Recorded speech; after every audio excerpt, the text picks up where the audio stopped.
Hello, everyone. Welcome to all of us. My name is Rachel Wade. We are so excited to be with you here today. If you don't know, All of Us is a place where everyday women tell their in-process stories of God's goodness and faithfulness. We point it all back to Him. We talk about the highs, we talk about the lows, and everything in between. And today, I am super excited to introduce you to my friend, Kat Armstrong. This is episode 19 that I have titled Emboldening Women Toward Jesus. And I can't think of a better person to talk about this subject, this title, than Miss Kat Armstrong. So, Kat, welcome. How are you? Rachel, I'm so excited to spend time with you.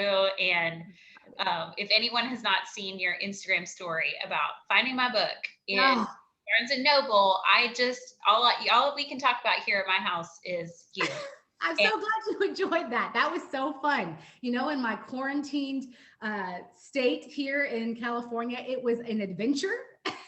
And so I really, it was an honor and a privilege to be able to go and found both of your books, but most importantly, your new book that's just come out. And we'll get into that very soon here as we talk. But Kat, please introduce yourself to the All of Us family.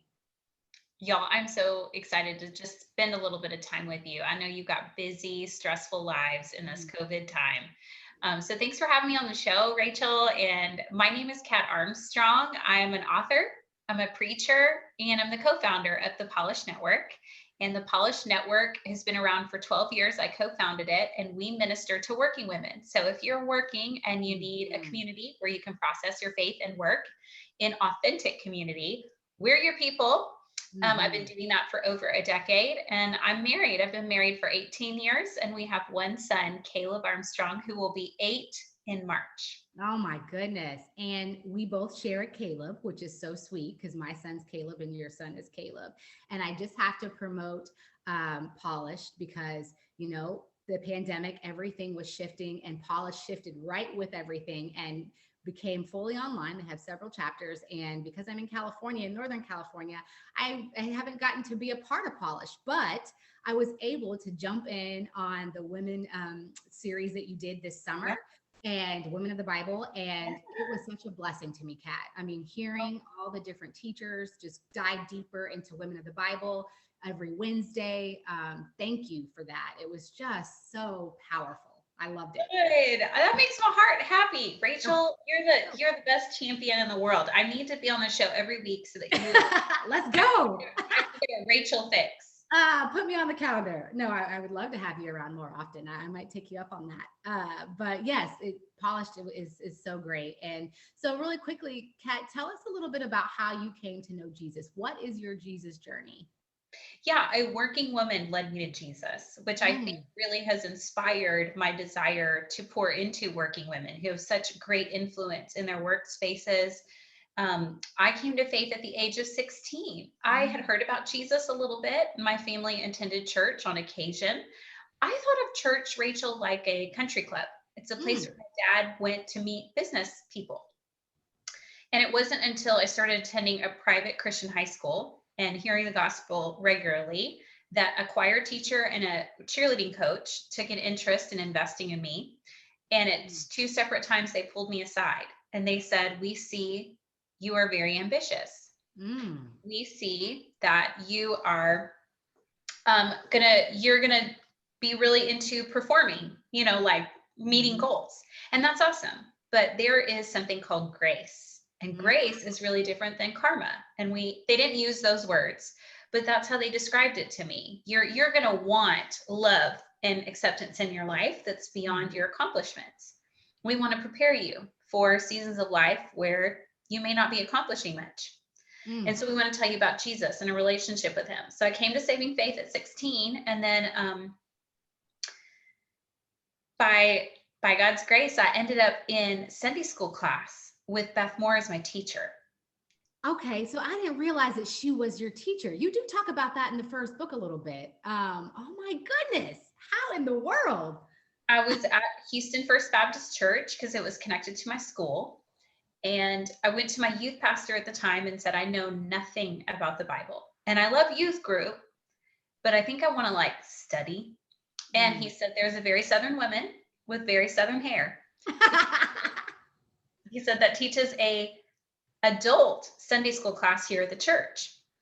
You could, slip in and you could learn from her. I had no idea who she was, didn't care.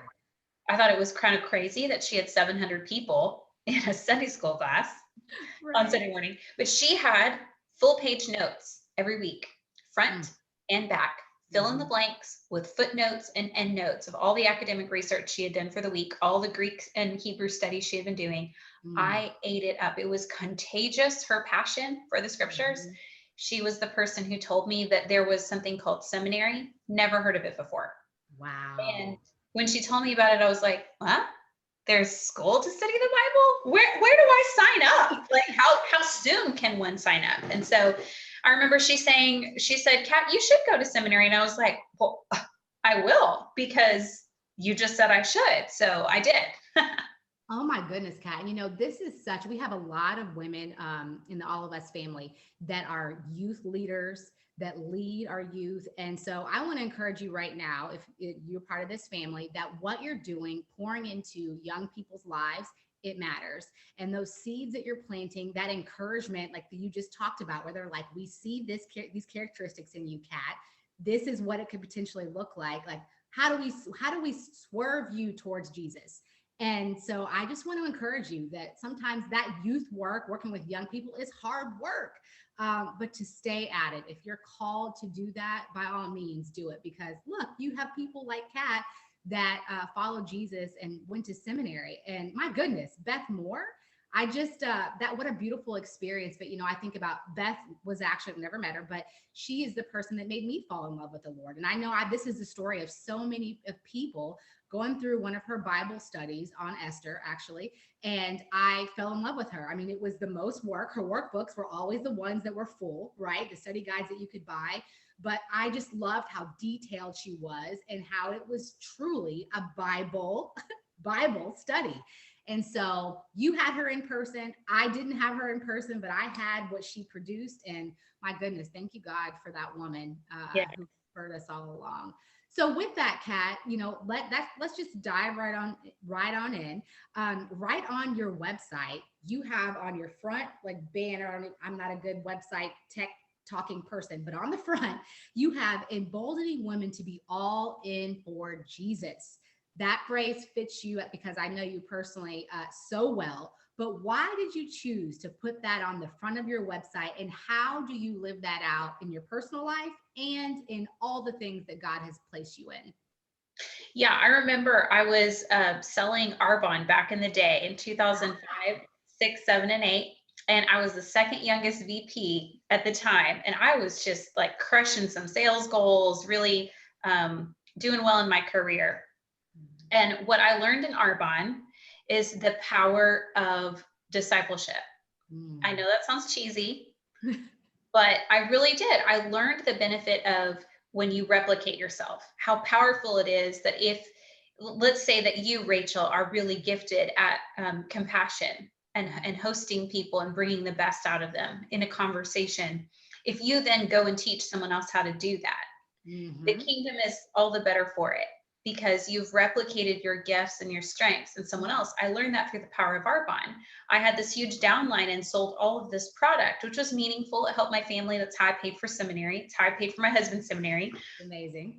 But, they taught me the power of replication. And so I think that why I say I exist to embolden women to be all in for Jesus is that I can be super passionate about him. And that is what I'm called to do. But if I can create some sort of awareness or curiosity in someone else's life, the way Beth did for me, and catalyze more than one person, or maybe even a generation of women, I think that the kingdom will be stronger. So when I say the word emboldened, I think that a lot of women are holding back a little bit when it comes to being all in for Jesus, all in for their family, all in for whatever it is they're called to do. And I hope to be a permission giver. So I don't look at emboldened as I'm going to pump you up and I'm going to inspire you and I'm going to give you a strong word. I actually think of emboldening as peeling back some things and just releasing people and saying, you have permission to serve Jesus. You have permission. Go on ahead. So, I'm going to approach it differently than some other Bible teachers. But when I say embolden, I'm not like, hoorah, rah, rah, go, go, girl. Mhm. I'm more of a, let's peel back why you would even hesitate to say yes to an opportunity to build the kingdom. And Mhm. then if I can be the one person in your life to say to go for it, I hope I can fulfill that purpose. Yes. And you know what, Kat, that just reminds me that we all have the ability to do that in our personal one-on-one relationships or in our organizations that don't necessarily have to be faith-based, but then you have Polish where you do that. You do exactly that, embolden women. But then you also, what I love about Polish too, is that you give women the skills, to be able to see what this looks like in their everyday and in the workplace with their families. And that's what I love too, is that you not only just say, hey, let's peel back the layers, but then you equip them with the skills needed to be able to live this out in their everyday, which is what I absolutely love. And a friend of ours, Ginjette Barrett, does this very well, at Camp Well, peeling back those layers. I mean, when those shackles come off of us, right? When we figure out and identify what is keeping us from stepping into our God-given destiny, watch out, world, watch out. And so I love that you do that, Kat, and you do it so well. In the beginning of your first book, No More Holding Back, which I have right here, one of my favorites, I feel like you do just that. I mean, right out the gate. And I just realized today, Kat, I thought it was chapter 1. It's really, what do you call that? Like it was like it's not Intro. even intro. Yeah, I guess so. Intro. Let's see. Why are you even here? That first part. That is when you get into talking about, I mean, that kind of like made me go, right before I even got into it, because that story that you told when you were in seminary, I think is one just briefly talking about here with the All of Us community, because you mentioned going to seminary and Beth Moore, telling you like, you should go do this. I can remember growing up, and I grew up in Texas. That was just not something common at that time that people were talking about. I mean, if women were going, I didn't know about it. No one was talking about that at my church. It was really just men going to seminary. That's what guys do. So tell us about that first chat, that first little intro, and that experience, because I want women to know kind of how that impacted you and, what that was like as a woman in seminary. Yeah, thank you for asking about this, Rachel. I want to make some caveats that are really important for people to absorb what I'm about to say, because it can be kind of jarring. So let me, a couple of nuances. Number one, I believe men and women are called to partner together. I think the Yes. future is not female. I think it's male and female, and it's beautiful. Yes. Number two, Dallas Theological Seminary supports women. It is a beautiful place to study. I continue to build partnerships with them. My degree's hanging right there. I love Dallas Theological Seminary. Number three, I found incredible allies and advocates, my greatest ones, my brothers in Jesus who go to bat for me. They're the reason I'm in ministry. They're the reason Polished has existed. They're the reason Polished has survived. So I just want to set the table for that I don't have a bone to pick with them, and I'm not upset. I had a situation that embodies a very large problem. So something that I believe is systematic. We can see it emblematic in one particular thing that happened to me. Does not mean it defined my whole career at Dallas Seminary, which was 8 years, but it very much represents, it symbolizes a deeper problem. So I was sitting in a seminary class, and it was the professor that day said, we're going to have a conversation about women learning about Jesus, not women teaching about Jesus, not women pastors, not any of the controversial issues we might have around roles, titles, ordination. Conversation was about women learning about Jesus. And he said, I'd love to hear from some of the women in the room. So I raised my hand and I said, I feel scared. I'm afraid to learn too much about Jesus because I'm a woman. And it's almost like, Rachel, I was just processing out loud. Sure. Maybe Yeah. I should have been. But before I could really process my thoughts, I immediately started to think, wait, that is such a silly thing to say. Why would I even say that? I know the greatest commandment. Jesus says the greatest priority for you and me and every human being, man, women, or child, is to love God and to love him with our all and to love others as ourselves. So why would I not, just be all about learning as much as I could about Jesus? And I was like, this has to do with my gender. Why do I feel this way? Before I could process those thoughts, a male student in class turned around, pointed his finger at me, raised his voice, and he said, just stop. Just stop. And then he went on to explain women can learn too much about Jesus. And when they do two things. They hinder the institution of marriage, and they undermine the institution of church. And he said, I need to stop. My professor, Dr. Allman, is the hero of the story. He silenced the nonsense from that student gently and with kindness. And then he turned to me, and with tears in his eyes, he said, don't ever stop. Keep going, sister of the faith, don't ever stop. So I ran to the bathroom because I was a mess. I mean, I was humiliated. I was grateful. I was processing a range of emotions. I wanted to get an ugly cry, went to the bathroom. If you can believe it, that student followed me to the women's restroom. He got 1 foot inside the door so that he could keep it open to talk to me. And he said, I've got one question for you. Why are you even here? I didn't have a good response at the time. It was like your classic George Costanza moment from Seinfeld. I had no idea what to say. I think my response was something like, for the same reasons you are. I just want to learn more about the Bible. I'm not sure that's true, Rachel. I'm not sure some of the motives of the men who go to seminary are pure. Right. I think some of them go to hold up a power structure that demeans women. But my response wasn't great. Later on, I processed, why did I raise my hand and say, I'm afraid to learn too much about Jesus because I'm a woman? Why did that guy say, and you know what I came to? Because a lot of women are like taking off their earrings. They want to defend my honor. They're like, who is this guy? What is his name? Where is he? Honestly, that's how I felt when I read that chapter. Yeah. They're like, where does he work now? You know, and the truth, honest to God truth, I don't know his name. Never learned his name. I did go back to class. I finished that semester. I finished my degree. But here's what I realized, Rachel. He and I believe the same thing. He just said it in a really off-putting way. He yelled it almost like a threat.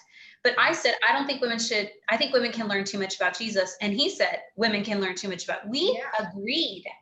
And so I had to do a deep dive.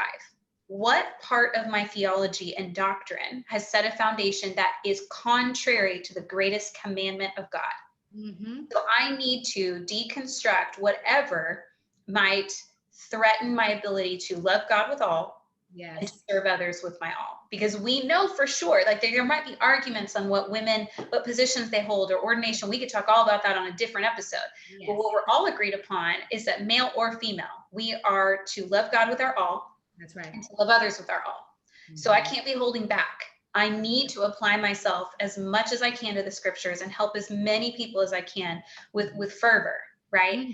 And so that's what the book is about. The book is uncovering the lies that I've been believing a long time and how my insecurities, my culture created this perfect storm.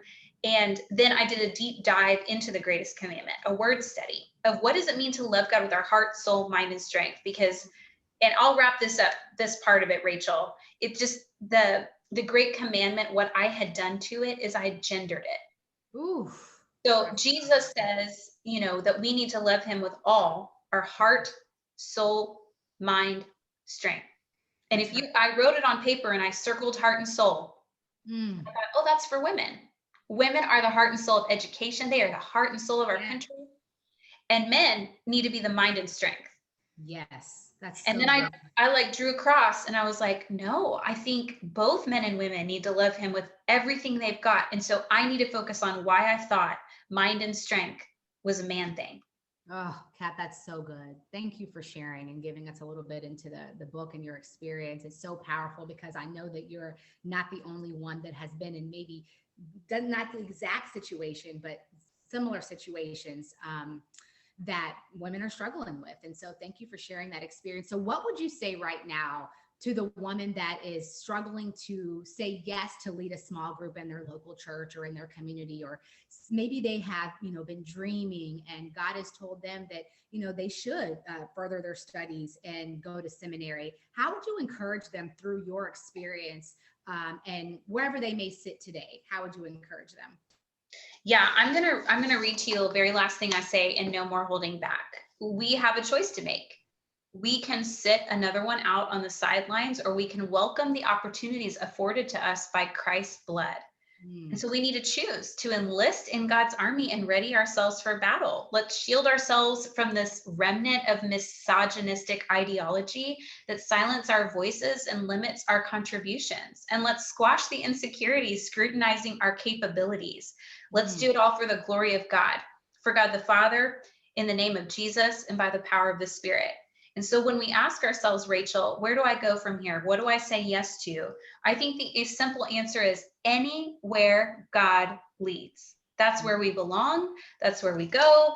That's how we serve him. Yes and amen. Yes and amen to that. Oh my goodness. And you know what, Kat, as you were reading, I was thinking about like Romans 12, and we all know Romans 12 talks about all the gifts, talks about how we're one body with many parts. And like you mentioned, you were trying to, put gender, like when you're sitting in that seminary class on like, whoa, can I know too much? And when you go back to the scriptures, and this is how we know, I mean, God is so specific. And that's one of the things I love about him, is that it's all right there. It's all right there in the word. And when you read, I mean, so many times in scripture, but in Romans 12, when it talks about the different parts of the body and how we all have different gifts and different platforms, prophecy, service, teaching, exhortation, acts of mercy, all these different gifts that we have. Not any place in here, Kat, can I find that it's just for men or that it's just for women, right? It is for all of us. And if he calls for us to do something, we just need to be obedient, and we need to do it because he's asked us to. And so I don't know. I just think that some woman out there right now needs to be released from thinking that, Yeah. she needs to be held back from doing whatever God has told her she needs to do. Sure. Yeah, and of course we do this under the guidance of the fruit of the Spirit. We can't do it in a way that's not loving or joyful or peaceful or patient or kind or good. So we have these parameters. I think that we're worried sometimes that we'll do it in a domineering way, an overpowering way, a usurping way. I think we carry a lot of baggage from some of that. And I think if you're questioning yourself, should I hold back? Should I not? It's kind of like when people go to therapy and they're like, I don't know, I just feel like I'm getting prideful. And your therapist is like, prideful people don't think that, prideful people are like, what? No, I do not struggle with pride. Or when you're like, I don't know, I just feel like I'm a really horrible mom. And you're like, guess what? Horrible moms don't think that way. Horrible moms think I've got this, so I just, to your point, yes, go for it. And don't worry so much about you becoming someone you don't want to be in the process. Let that Holy Spirit guide you in doing it, and do it in a Christ-like way, of course. Otherwise, it's not worth doing. That's right. That's right. So true, Kat. And so that kind of leads us to something that, a lot of women, all people, obviously it's a sin, but envy and jealousy, right? And you've got women that are boldly running in their lane, doing what God has asked them to do. And then there are a lot of people that struggle, some more than others, with the envy and with the jealousy. And so, we've talked about, emboldening women and what that looks like, and champion women. How do we get away from that, that envy and jealousy when we see other women, even if it's ministry or even non-ministry related, God can call us to do things that are not just, it's all ministry in my opinion, but, how do we champion and kind of break away from the envy and jealousy that's so common in our world, right? It's almost like, I got to do it all my way, and it's all for me and me in our culture, but that's not really how it is in the kingdom of God. So could you speak a little bit to that, on how we don't get paralyzed in envy and jealousy? Yeah, I have so much to say on this, so you're gonna have to rein me in. Hey girl, go ahead, we need to hear it. Well, first I would say I had a great conversation with one of my dear friends, 𝐴𝐈𝐕𝐄𝐀, on the Polish podcast, actually, about this very topic: how to fight competition among women, and specifically women, working women and leaders. And her newest book, 𝑢𝑏𝑢, was really effective. There's a chapter in there. I think it's titled "The Grass is Greener." Highly recommend her book. Highly recommend Jamie's ministry. She's the real deal. But in that conversation, she and I talked about a couple of biblical principles, and then also really practical. So I'm going to repeat some of the things that I would say Jamie really gets the credit. I'm kind of learning from her on this. But I would say from a biblical standpoint, you actually already set it up perfectly by saying Romans chapter 12. Another place would be 1 Corinthians chapter 12. But the interdependency that the New Testament church was built upon is radically different than our consumerist culture now that venerates individualism. So you and I, even though we may not recognize it or ascribe to it or want it, it's like a hum in the background that you can't hear anymore. It's so embedded in who we are and what we do as Americans, Westerners living in this modern, postmodern age. We just happen to be very individualistic. What I want and what I need may be in conflict with what you need, and yet we still continue to say, my chief end is really pleasing myself and what's in it for me. And if you're a Christ follower, we know, oh gosh, we reject that. Unfortunately, culture is so powerful that it's so embedded that you and I actually really practiced in the individualism and less practiced in the kind of New Testament way that the church was built upon, where everybody's needs were taken care of in Acts chapter 2, where the poor and the widow and the orphan, their needs were elevated above everybody else, where people were literally selling what they own. I hesitate to even say this because so much slander has come my way in the last 6 months about Marxism. But the way of Jesus in the New Testament, the way they met each other's needs, it's not like Marxism, you guys, or communism, and it's not like capitalism. It's a different way. And we have to retrain ourselves. So when you brought up Romans 12 and the gifts, and 1 Corinthians 12, Paul repeats some of those spiritual gifts. He paints a picture of our body. And how some of us are fingers and toes. And he even goes on to say, you know, some of the body parts that, you know, we probably don't value as much as maybe some others are actually get more value in the kingdom, so that there is equality in the body parts, knowing that we are all valued members of God's body. And so the spiritual gifts are not in competition with each other. There are some that we may want to have more than others, but all of them are important to see the kingdom grown. And so I think I'm just trying to give you some theological basis of how do we fight envy? How do we fight competition among women? How do we fight jealousy? Well, first of all, we retrain our ways to the way of Jesus, which is interdependency upon one another and valuing each other equally. These are biblical principles. Now, practically speaking, what Jamie and I talked a lot about was stay off the social media for a little bit and stop seeing what other people are doing so well. And then get to a point where when you are going to be on and when you are going to compare yourself, become their champion. You embody this, Rachel. You were like the quintessential champion for women. And so is Jamie. But Jamie and I talked about how if you invest in someone else's success and theirs becomes your own, you're no longer in competition. We're on the same team.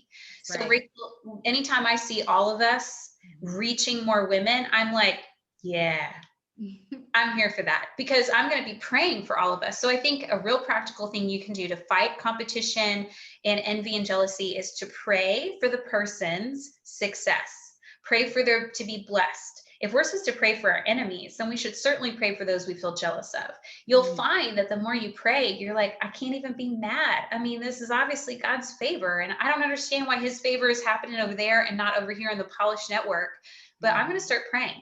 I'll give you a really concrete example. The Polish network has been around a lot longer than If Gathering, 4 times as long. Our reach is probably 1/100th of If Gathering's reach, right? Their platforms far exceed anything that we may ever accomplish. Our missions are very different. Our goals are very, very different. Our events are very, very different. It would be easy, since I live in a city with Jenny and we're friends, and I go to If Gathering, for me to bawl my eyes out and be like, gosh, this is God's favor is clearly upon Jenny Allen and If Gathering. It just is. And then we read in Romans 12 that grace is not dispensed in equal measure. The gifts are. The gifts are all equally valued. But there are the favor, we're not sure how it works. Grace is uneven, you know? And so I think when we start praying, when I start saying, I'm going to pray for If Gathering and March 5th and 6th, and that God would explode exponentially their reach, I can't get jealous anymore. You know, when they succeed, I'm like, yes, that was my prayer. Right. Yes. But you know what? That also speaks to spiritual maturity and you know, working that muscle to say, you know, I'm going to pray for them. And, you know, there's that action part of it that is your part to play. And so often in this beautiful book that God has given us, does it go back to that interdependence on one another? I mean, you were talking the New Testament, but, you know, this week, Kat, I've been studying Exodus and, you know, well, but in Exodus, and you know, I'm going to be 100% honest. I mean, especially when I would get to the part about the tabernacle and then building the tabernacle, I would kind of like glaze over because it's so many details about how they, you know, were building it. But I Yep. will say this, Kat, and this is just the grace of God that, and I was reading that scripture this week. I was brought to how everyone had a part to play in building the tabernacle. Yep. And some people were leaders and some people were the architects and some people were the givers that just came and brought the supplies and then and left. But everyone had a part to play. And because they were playing their parts so beautifully and following the lead of Moses, they were able to come together and build the tabernacle. But it took everyone playing parts. Some were more highlighted than others, right? Some were the leaders, the champions, and some were just dropping things off and then getting gone. But they all had a role. And so you see all woven throughout scripture, how we need each other, how that's how God created us to be together, working together towards him and bringing his kingdom here on earth. And I don't know, I feel like it's all just there, but the best thing that we can do, in my opinion, is continue to seek the Lord and ask him, God, if this is an area that I'm struggling in envy and pride and jealousy, would you reveal to me, you know, why I'm feeling that way and what is important to you, like, you know, in the kingdom. So 100%. yeah, amazing. So God is so good. Thank you, God. Thank you, God. So before we go, Kat, I have to talk about, you know, I mentioned Polish and I mentioned how I was so blessed by the Women in the Word Bible study that you did this past year in 2020. And even in No More Holding Back, I mean, you talk about all these women in the Bible, Mary and Deborah and Lydia. And I learned so much through your book and through that study at Polish. You wrote a second book, and that second book just came out. I got it. Yeah. The In Between Place. And again, another amazing piece. I'm not 100% through it yet. I have started it. You see my bookmark in there. But I don't expect anything less from you. Amazing writing, just beautiful. But in there, you decide this time to focus on one woman, and that's a Samaritan woman. Talk to us about, out of all the women that you've studied in the Bible, why did you choose the Samaritan woman? And give us a little bit about this and why you decided to write this beautiful book. Yeah, I went on a trip to Israel with a group of women to study women in the Bible a few years ago in 2018. And I remember it was Mother's Day and it was the 70th anniversary of the Capitol. It was a big, big, big day. And I stepped off an armored van into what they call now modern day Samaria. And I'm looking at this beautiful, it's just so beautiful in Israel. And the tour guide said, we are standing in modern day Samaria. This would have been where the woman at the well story happened.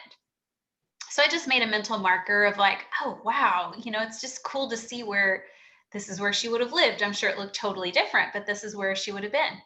And then he said, now we're going to hear from Reverend Dr. Jackie Reese, my favorite preacher in the whole world. And she is going to teach us about Dinah from Genesis 34. Because she was also living in Samaria around the same well, Jacob's well, in a place called Shechem.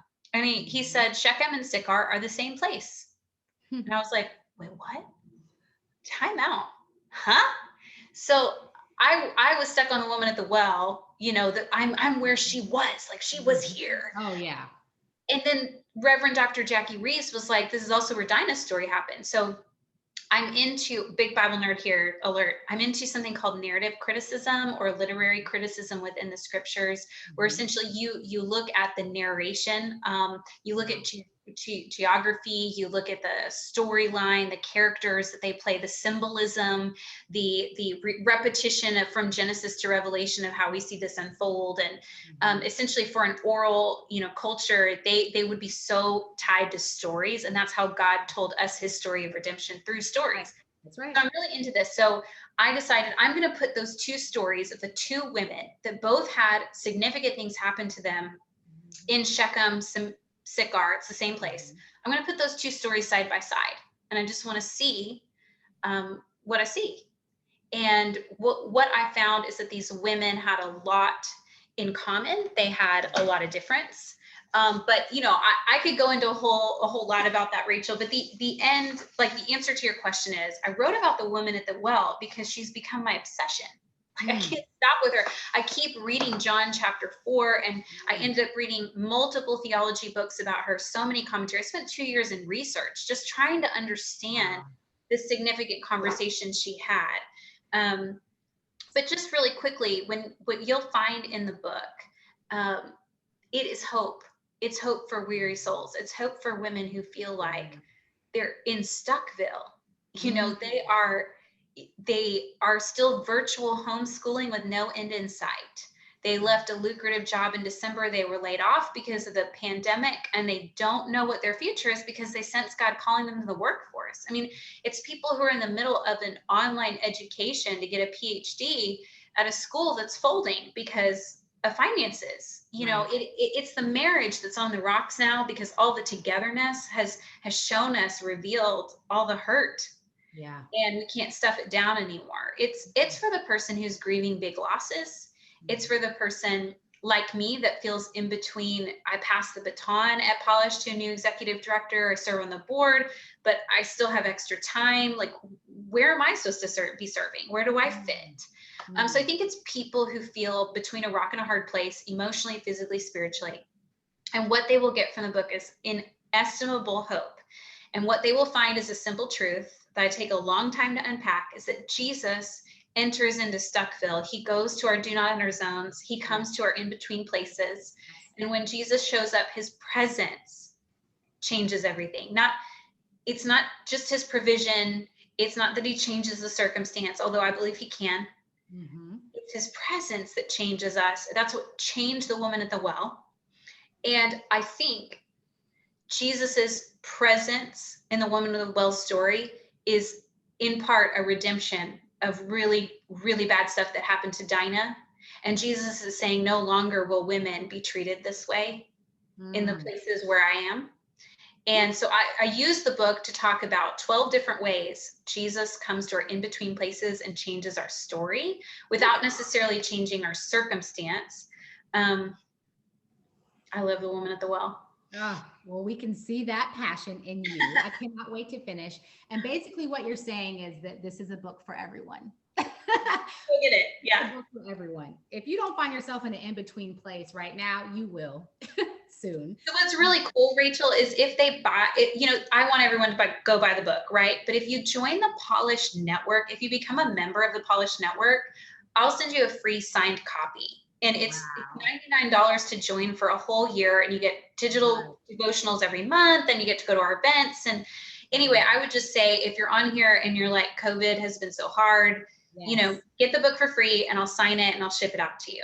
There you go. And we at All of Us are giving away both of these books to one of you will get one of you will get the other. We will do a contest as we drop Kat's interview. So as soon as you see this interview, this giveaway will be happening. I'm honored to be able to do that to support my friend Kat. And honestly, it's more than just supporting Kat, because it's not just about Kat. It's about the words that God has inspired to put on Kat's heart to write to us, and how he's infused in both of her books through her studies. You heard her say she's been studying the woman at the well for like 2+ years. So yes, I'm honored and so excited to give these books away at All of Us. So Kat, thank you. Before we go, we have to do our tradition, which is our 3 rapid fire questions. So here we go. Okay. God is a really good listener. I like that. Emboldening women is important because it's 50% of the church. And all of us are better when we cheer each other on. Yes, and amen. Thank you so much for being with us today, Kat. It has been such an honor to have you here just championing women. All that you do, your writing, your leading, everything that you touch is pointing us to Jesus. And that is why we were here. So keep going, my friends. You always have a place here at All of Us. And we're so grateful for you and that you're running in your lane, but then you are emboldening other women to do the same. So thank you for being with us. To hear more about Kat, go to our blog at allofus.net. Everything in the show notes will be there. All the resources that she mentioned, the scriptures that we talked about today, links to her books to purchase, all the things will be on the blog. So please go there, and we'll see you next time, all of us. Thanks for being with us. Bye. Bye, Rachel. Thanks so much. Thank you.